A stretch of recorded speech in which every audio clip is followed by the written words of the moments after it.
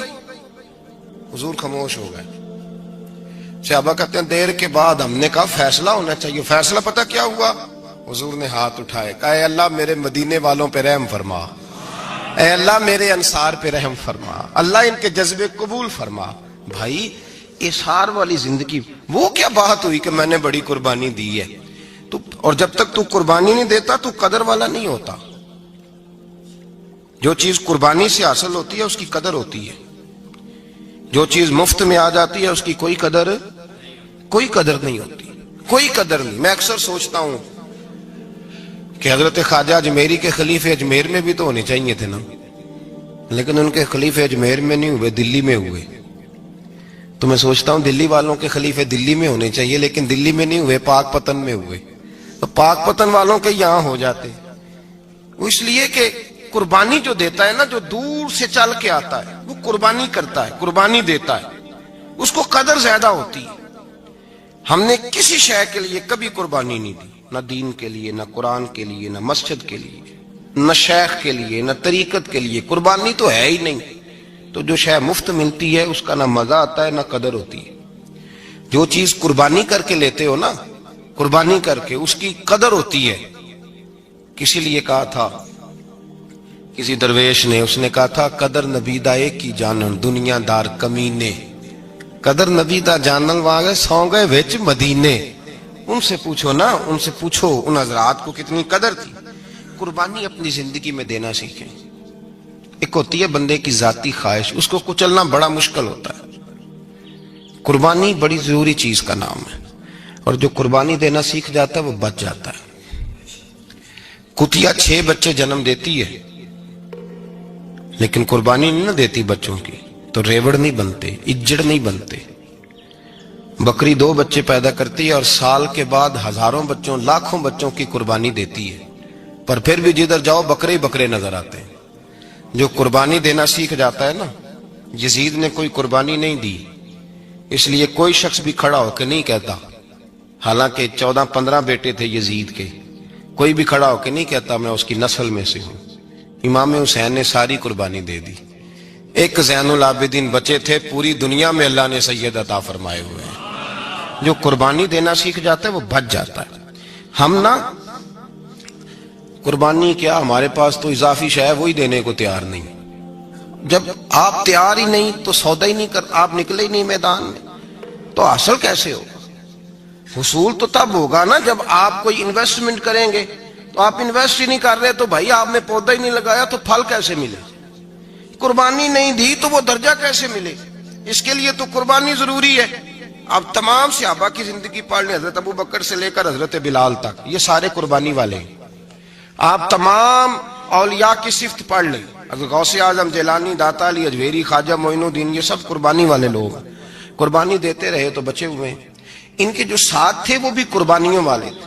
قربانی حصہ ہے طریقت کا، قربانی ضروری ہے۔ اور ہمارے صوفیاء تو کہتے ہیں جس شخص نے تصوف میں آ کے قربانی نہیں دی، بزرگوں کے پاس ایک شخص آیا، غالباً خواجہ نظام الدین محبوب الہی کی بات ہے، میرے ذہن میں نام پورا نہیں سما رہا، تو ایک مرید نے آ کے کہا حضور زکوٰۃ کتنی دینی ہے؟ فرمایا 2.5%۔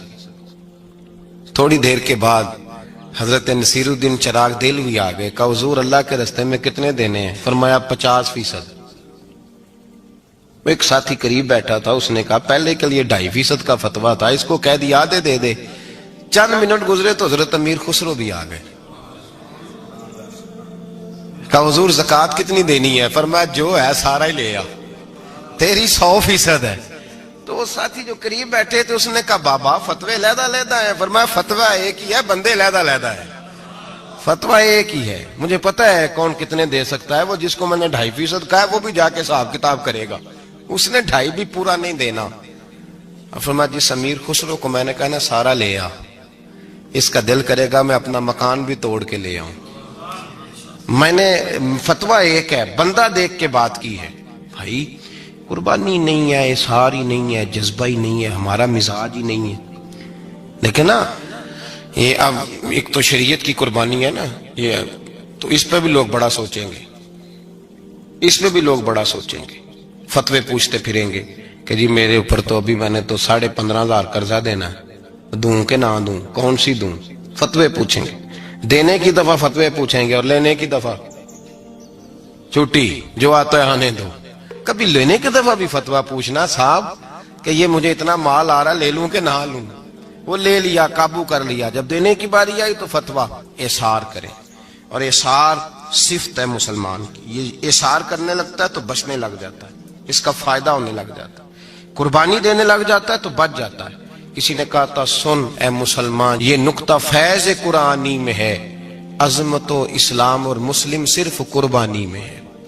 اگر تو جینا چاہتا ہے تو قربان ہو. اپنے مزاج میں قربانی. اور ایک عیسائی اسکالر تھا امریکہ کا, صرف ایک حدیث پڑھ کے مسلمان ہو گیا, کلمہ ہی پڑھ گیا. حدیث کیا ہے؟ جنگ یرموک ہے. تو 7 صحابہ زخمی ہیں, چور چور زخموں سے لیٹے ہوئے ہیں, گرمی بڑی شدید ہے. العطش العطش, پیاس پیاس پیاس پکارے ایک صحابی.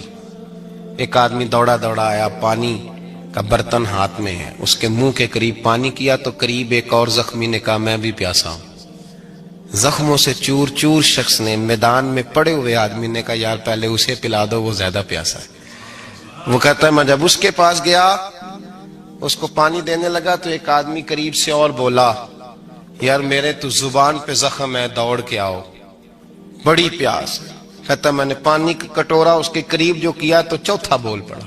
میں اس نے کہا ادھر لے جاؤ یار میرا گزارا ہو جائے گا, کام چل جائے گا.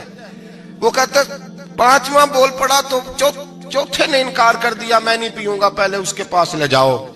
کہتا حد ہو گئی. 7ویں تک میں آیا, اور جب میں 7ویں تک آیا تو پہلے نے پھر چیخ ماری.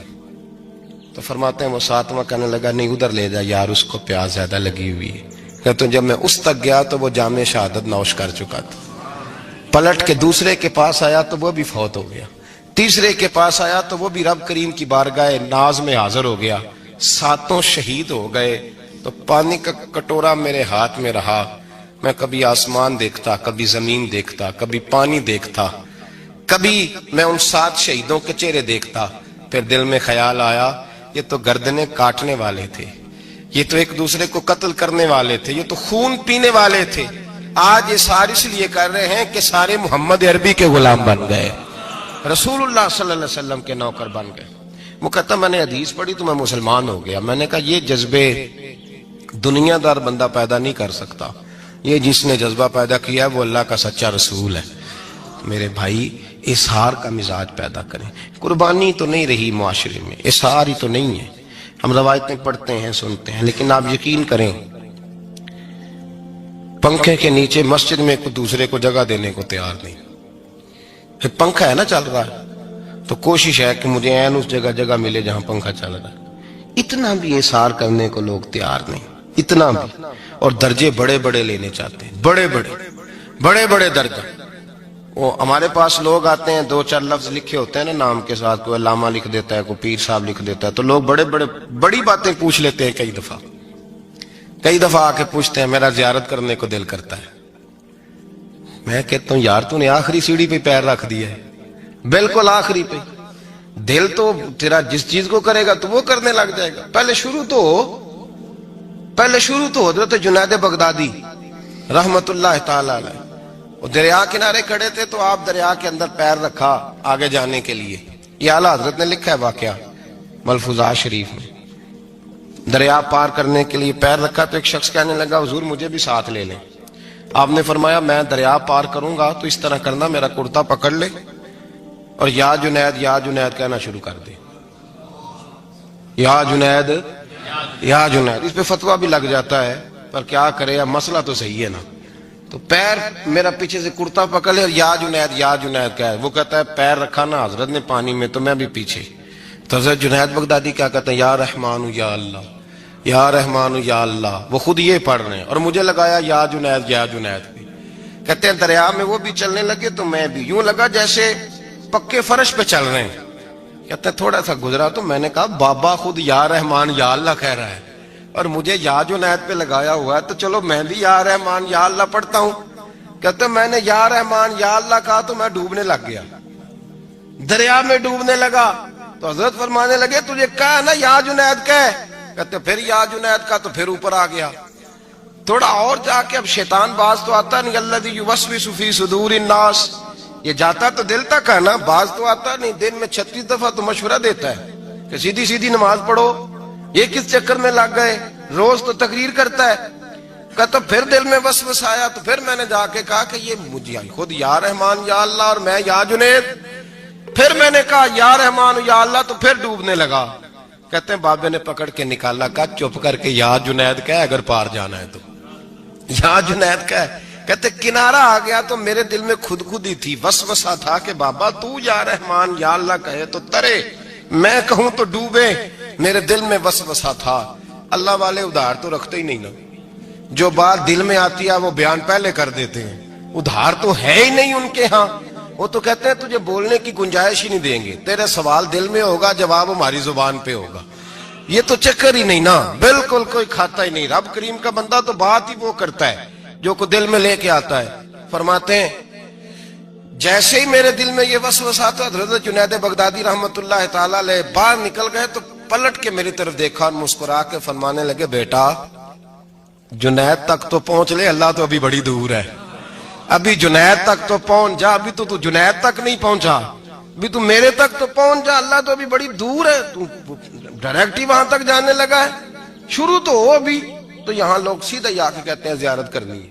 مجھے ایک صاحب کہنے لگے جی میں نے ایک پیر صاحب کے بارے میں سنا ہے ان کی بیعت ہوتے ہی بندے کو نبی پاک کا دیدار ہو جاتا ہے. میں نے کہا ٹھہر جا ذرا، اس کو بھی کہہ بریک پہ پیر رکھے، بیعت کرتے ہی دیدار ہو جاتا ہے. یہ کوئی لوٹ سیل ہے؟ زندگی گزر جاتی ہے انسان کی، مر جاتا ہے، اور جس کو حضور کا دیدار ہو پھر بچ جائے، پھر قائم رہے، پھر اس کی زندگی نہ بدلے، پھر اس کا دنیا سے کوئی تعلق رہ جائے. یہ پوچھ ابو بکر صدیق سے جنہیں دیدار ہوا تھا. جب دیدار ہوا تو یار رہا ہے، باقی کوئی شے بھی نہیں رہی، پھر محبوب رہے اور کچھ بھی نہیں بچتا.